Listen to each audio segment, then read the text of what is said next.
Welcome back. So we are continuing with part 2 of the information processing memory model. And this is still under the idea of cognitive theories to help us understand how our students think and learn. So we left off with, let's pull up our memory model. We were talking about the long-term memory. So let me recap what we know about the long-term memory. It is a permanent storehouse. So again, the idea that once you put a memory into your long-term memory, it should stay there forever. So obviously that is the goal for learning, permanent learning. And it includes your memories and personal experiences, everything you know, your knowledge base, as well as what you know about your skills and abilities. So what we're going to delve into now is the idea that long-term memory is not just one cohesive jar of marbles. It is more detailed than that. Let's let this video introduce this concept to us. If you think you've got one long-term memory store, you're selling yourself short. It is not a unified memory store. It's not unified anatomically, and it's not unified cognitively either. Involving three types of long-term memory are procedural, semantic, and episodic memories. Procedural memory is the element responsible for knowing how to do things. It's the unconscious and therefore non-declarative part of long-term memory. Memory of motor skills such as riding a bike, catching a ball, and typing are all stored in procedural memory. Alright, so let's make sure we capture that for our notes. And this is under the part of your long-term memory that we call non-declarative. And what we mean by non-declarative is it is a type of implicit memory that doesn't require a lot of thought. So, procedural memory is non-declarative. This is how to do things. How to drive a car, how to type on a keyboard, how to cook your favorite meal. When it comes to procedural memories, here's one way you can look at it. So I've got my laser pointer up. Here's long-term memory. Over here is our non-declarative memory. By non-declarative, we mean it's memory that doesn't require conscious recall or effort. And that is our motor skills or actions. I'd like to add to your notes that also, whoops, sorry about that, it is implicit or unconscious. Let me make this point to you. So whenever you go to get in your car, do you have to pause and go, now, what do I do with this key? And how do I start my car up? And now how do I get it to go backwards?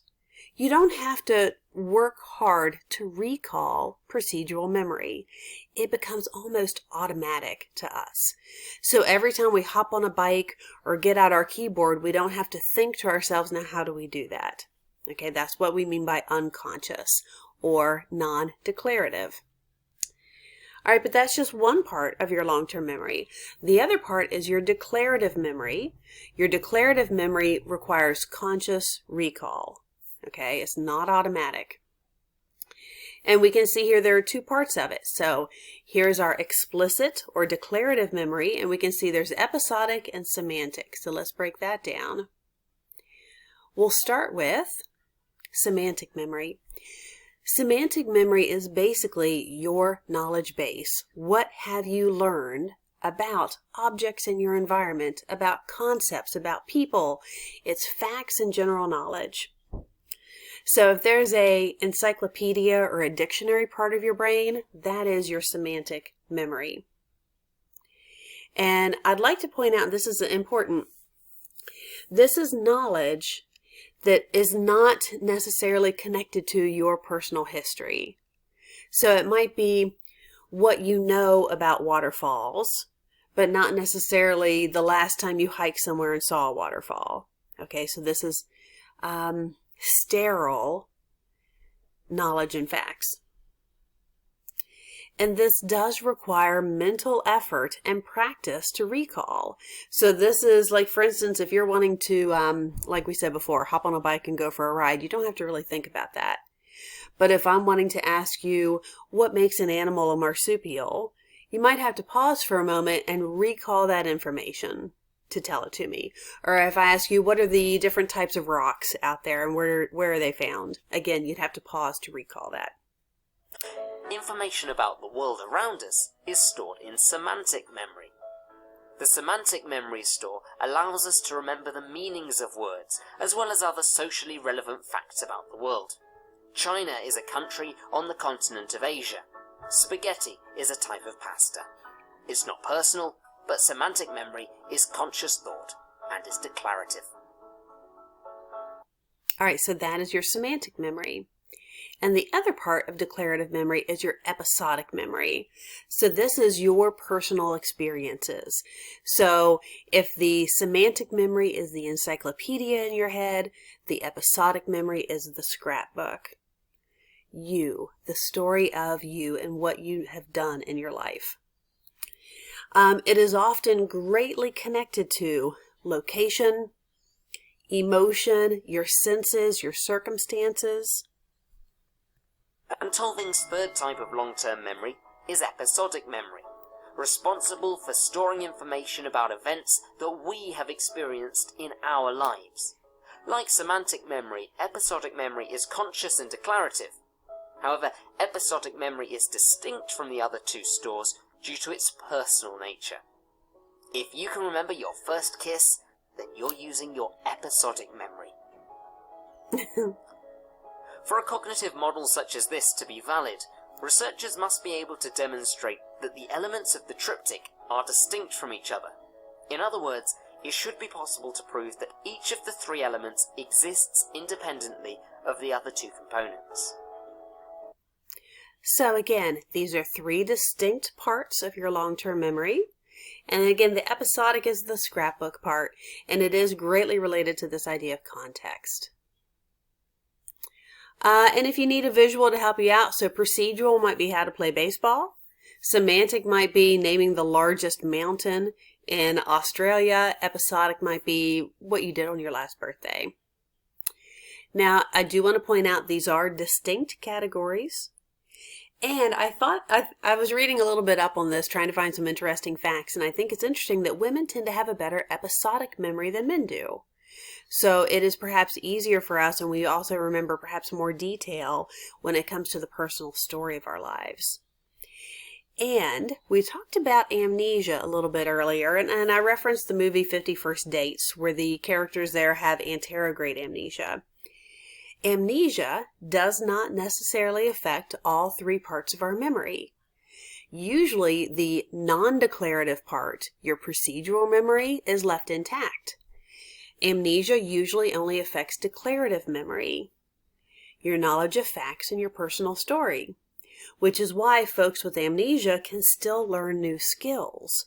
So they can still learn how to cook French toast or how to use a new app on their phone, but they're going to have a hard time remembering the name of a particular dinosaur or what they did on their last Christmas.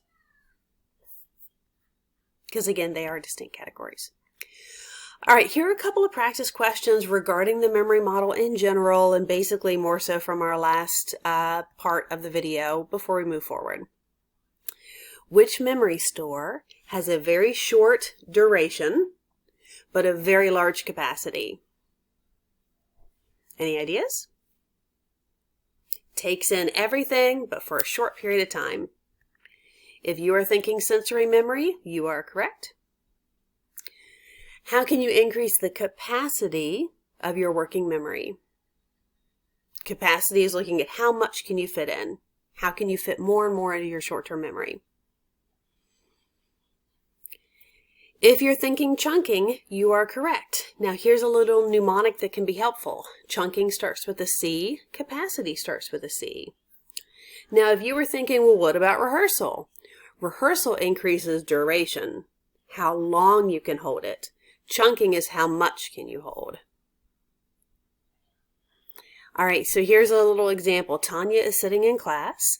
She hears her teacher, but she's intently looking out the window and thinking about a squirrel that she sees outside the window. What is in her working memory? If you're thinking the squirrel, you are correct. Your working memory is whatever you are currently thinking about, and she is currently looking at and thinking about the squirrel.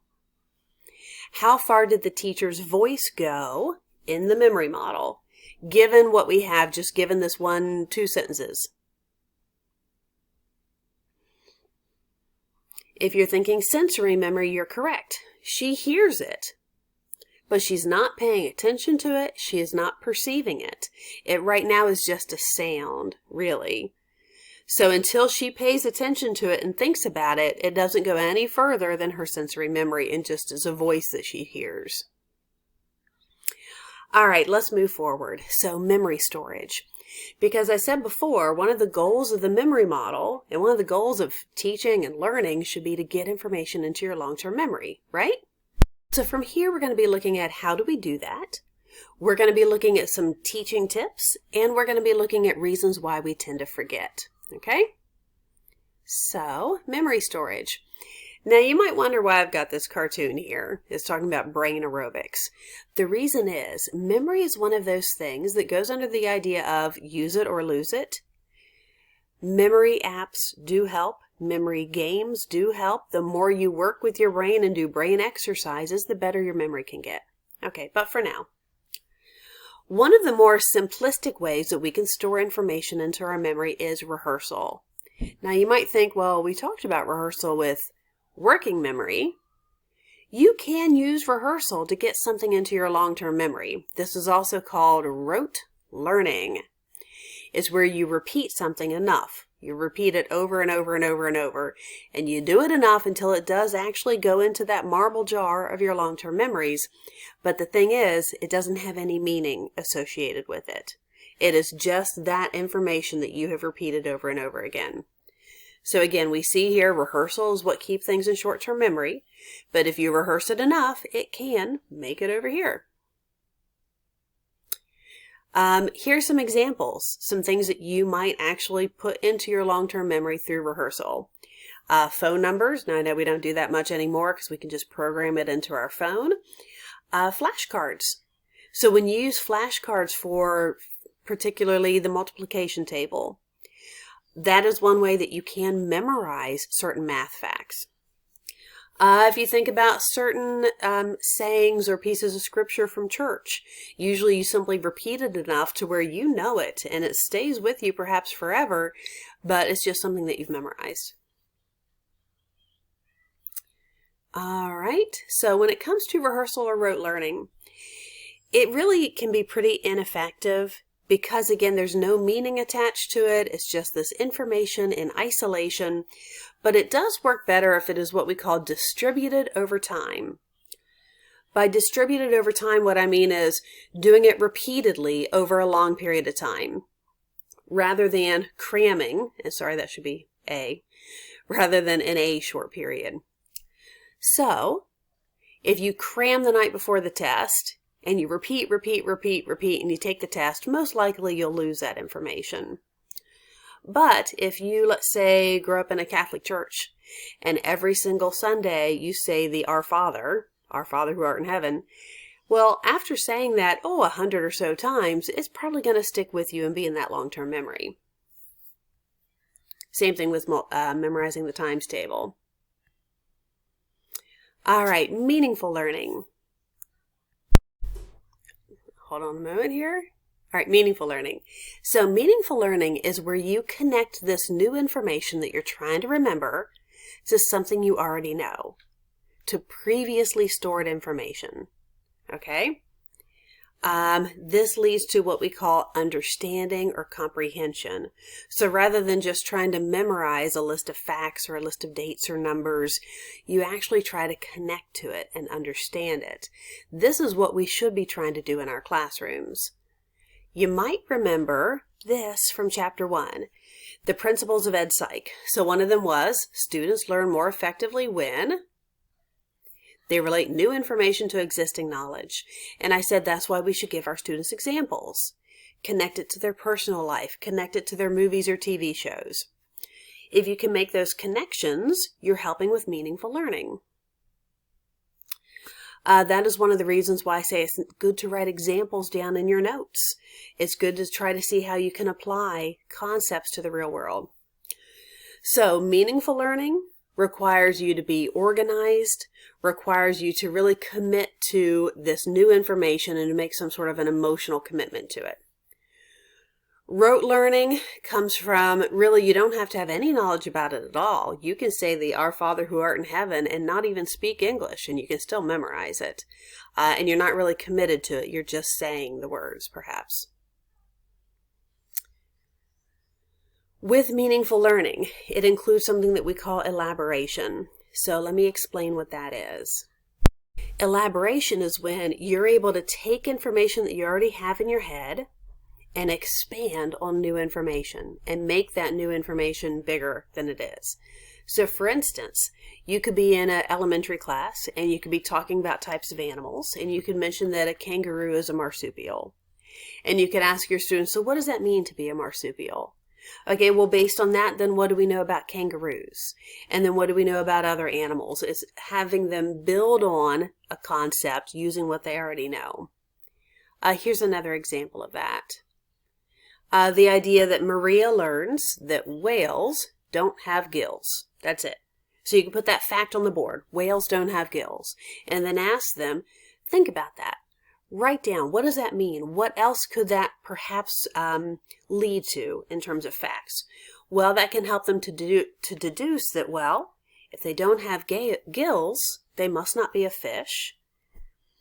If they don't have gills, they must breathe a different way. How do they breathe? They come up to the air and breathe. If they come up to the air and breathe, maybe they're not a fish at all. Maybe they're a mammal, and so on. That's elaboration. That's a nice tool you can use in your classroom.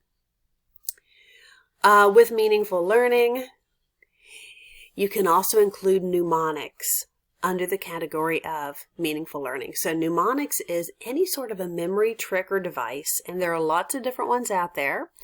It can use patterns of letters, it can use ideas or word associations, anything that helps you remember something. Now you might wonder, why isn't that rote learning? The reason that it's not rote learning is because you're trying to make meaning out of something. You're trying to connect the dots in some way. So, do you have any examples of mnemonics that have helped you learn? If you need prompting, you can see I put 2 examples down here. PEMDAS to help you with orders of operations, Roy G. Biv to help with colors of the rainbow. And again, it's not something that is just simply rote memorization. It's something that you have forced meaning on a set of information. Here are a couple of fun videos just to show you some examples of mnemonics. The first one, I believe, is from The Office. I don't know you, but I need to know you in order to sell to you. That is why I have asked you to go around and tell me your names. I have an amazing mnemonic device by which I have now memorized all of your names, a unique part of who you are, and I have used that to memorize your name. Baldy. Your head is bald. It is hairless. It is shiny. It is reflective like a mirror. M, your name is Mark. Yes. Got it. It works. It's very insulting. But it worked. Okay, all right, everyone. Meeting's over. Well, I still have more. Can I please see you in my office, please? She is pregnant. She is knocked up. K, care. Okay, so obviously, yes, that's an insulting example, but it's meant to be funny. It's also not the best example because, boy, he had to go through a lot of words to get to his mnemonic. Mnemonic should be a bit more simple than that. Here's another video showing you a totally different way to do a mnemonic with a song, and this is from Hannah Montana. Tibia, fibula, clavicle, rib. We call this the humerus, and that's no fib. And now I take it home with the parietal bone. It might be crazy, but I learned that way. Temporal and frontal too, and now I'm finally through. That makes 206. I found a way that clicks. When I milk the cows on Uncle Earl's farm, I use the on the bone that is in my arm. Booyah! Okay, so again, there are a lot of different ways you can come up with memory tricks or mnemonics. All right, now we're down to our last 2 parts, teaching tips and then why we forget. So, teaching tip number 1, get your students' attention. You have to get their attention for information to flow through that memory model. So let's take a look at our memory model so we can remember the importance of attention. Okay, so when you first start to teach a lesson, you are incoming stimuli, and hopefully they hear and see you. But if you want your information to go further than that, it requires attention and perception. They need to focus on you and they need to think about what you're saying. That is the only way that your lesson is going to go from something they hear and see to something that they're thinking about to something that they might remember forever. Without attention and perception, whatever you're saying or doing could be lost. So, obviously, attention is essential. What can you do to help your students pay attention? You're going to want to think about that for pretty much every lesson plan you're creating. So one thing you can do is simply find ways to make it interesting. Find ways to make them curious. In geography for homeschool, we were starting to cover Asia. My daughter loves art, and my daughter also likes, she'd seen a picture of a cherry blossom tree and thought it was quite pretty. So I thought, well, to start off our lesson on Asia, let's paint cherry trees. And cherry blossom trees, and she really loved that, and that was a good introduction to make her then want to learn more about the geography and all the things that go along with Asia. I like this one. A good teacher, like a good entertainer, must first hold his audience's attention, then he can teach his lessons. So that's something you really, again, need to think about. Get their attention first, and then you can move into your content. You can also use signals. Now, here are some examples for more elementary classrooms. Things like the teacher says, macaroni and cheese, and the students say, everybody freeze, and then they get quiet and pay attention. You'd obviously want something more mature for older students, but you see what I'm going with. What's something else you can do? Use your students' prior knowledge. So think about, what are they interested in? What do they probably know that they could bring to the table and add to what it is that you're teaching? So in homeschool, another example, we were covering Inuit Indians. And I know my daughter likes animals, so I had her bring in her husky stuffed animal. And we built a travois for it. I'm probably not saying that correctly, like they used to carry loads on their dogs. And so I asked her questions about what does she know about husky dogs to relate to how they're well adapted to the environment that they live in, how they're well adapted to be work dogs. We also had read the story Balto before, so we talked about that. But again, connecting this new information of Inuit Indians to something that she can already know and connect to. Here's a sillier example of that. So here we have when high school students dream, and this guy is dreaming that the SAT, that the math section has been replaced with Dawson's Creek in South Park because that's something he knows better. Well, what else can we do? You want to make sure that you are providing opportunities for hands-on learning, and that with that hands-on learning, you're making your lessons meaningful and memorable. For instance, when I talk with my daughter about what she has learned in school prior to homeschool, the things that she recalls are the hands-on activities she did. She never talks about a great worksheet or a great talk that her teacher gave. It's always about something that she did. So what can you do to help your students be more active, to do something to connect to that material, to engage in meaningful learning? That's, again, something you'll want to consider. So here's some examples that we have done from homeschool. I really tried to make sure we have an active learning component every single day. So here we were learning about simple machines in science, so we actually built one. Here we were looking at the sun, and so we went outside and I was trying to show how we can make a sundial. Going along also, we were studying Native Americans, so we were trying to connect two lessons, and we were looking at early explorers. Here we were talking about the earth and the different layers of the earth. So we created that in Play-Doh so that she could see the core and the mantle and so on, and sliced it open. And here when we were studying Native Americans, we made maple candy in a tradition similar to the way the Native Americans did, using the maple sap, although we used syrup. All right, something else you want to do. Beware of what we call cognitive overload. Recognize that they can only remember so much. that short-term memory is 5 to 9 items, that they have limits, and they have limits on how much they can pay attention as well as how much they can remember. So be sensitive to that. For instance, did you know that the average attention span of an 8-year-old, the age of my daughter, is 16 to 40 minutes? I try to make sure that when we're doing homeschool that every 20 to 25 minutes we take a break and we do something different or we change things up in some way. Another way you can help with cognitive overload, pace yourself, go slowly, think about how much information you're providing, chunk that information into bits to make it easier for them to remember, and take breaks. It doesn't have to be just constant learning. Here's some cool data showing the effect of taking a break. So here at this dotted line, you see the learning and the attention that's going on. Here's what happens if they get a short break. If they get a short break, their attention rises. And although, yes, it does dip again, it is still higher than it is if you just keep teaching. So take breaks. What else can you do? Be organized. Use organizers in any way that you can, either before the lesson or during the lesson, to help them visualize and mentally organize the content. Whether you want to use concept maps, outlines, graphic organizers, you might notice that whenever I'm doing my notes and my lessons, I try to have it well organized. Because studies have found the more organized the information is when it's being learned, the easier it is to remember.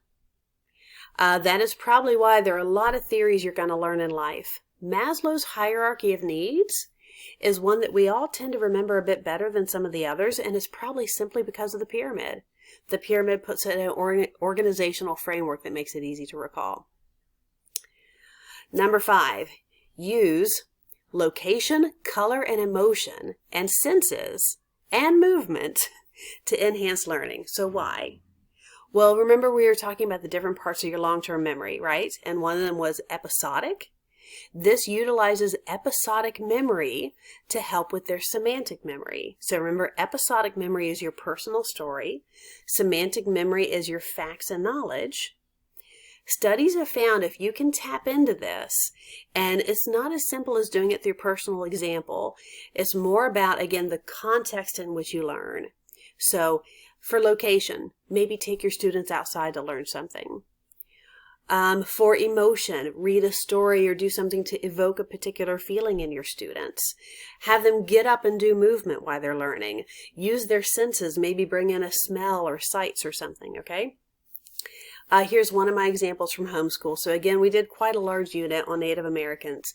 And after we had read the Legend of the Indian Paintbrush, which is about a lot of things, but also includes painting and how they were able to create their colors, we went out into the backyard and we gathered items of different colors, leaves and flowers and anything we could find, rocks, dirt. We came into the kitchen and we crushed them and we tried to create paints out of them and we tried to paint. And that sort of thing, using, again, a different location, sights and smells and all sorts of things, made it a very memorable lesson. All right, so finally, forgetting. Because we do tend to forget, and there are a lot of reasons why we forget. I'm not going to be going over all of them. I'm just going to hit some of the key ones. Why do we forget? Well, one of the reasons that we forget is because of decay. This idea of use it or lose it. You might have something that has gone into your long-term memory, like perhaps the name of your first grade teacher. Now, before you start trying to find me in here, that is not my school pick. It's just simply one I found online. But when you are in, let's say, first grade, you definitely know the name of your first grade teacher. I can guarantee you, but by the time you reach my age, you will have forgotten the name of your first grade teacher. It was in the long-term memory. I'm sure it's still there. It's just so old and dusty of a memory, it has decayed, and right now I can't remember it. So, decay.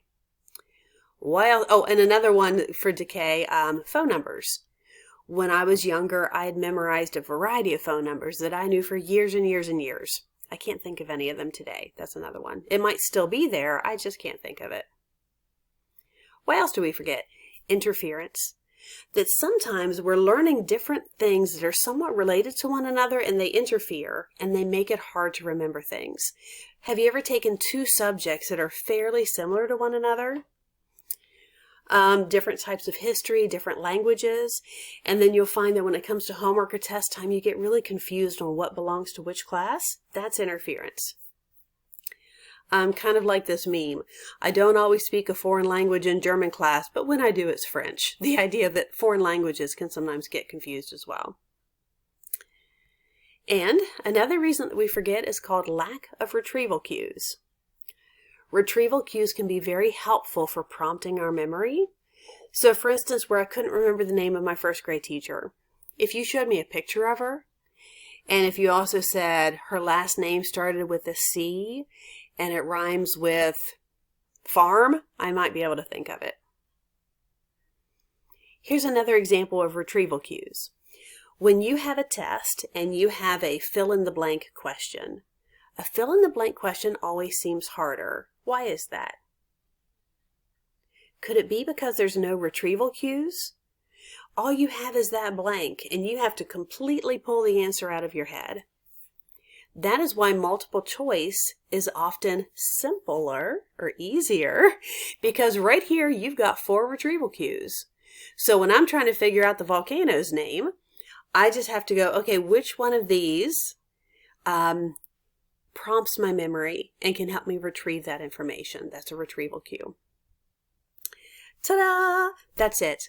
I know it was a lot of information, but I hope you found it helpful as both a future teacher and a college student. So thank you so much, and I'll see you next time.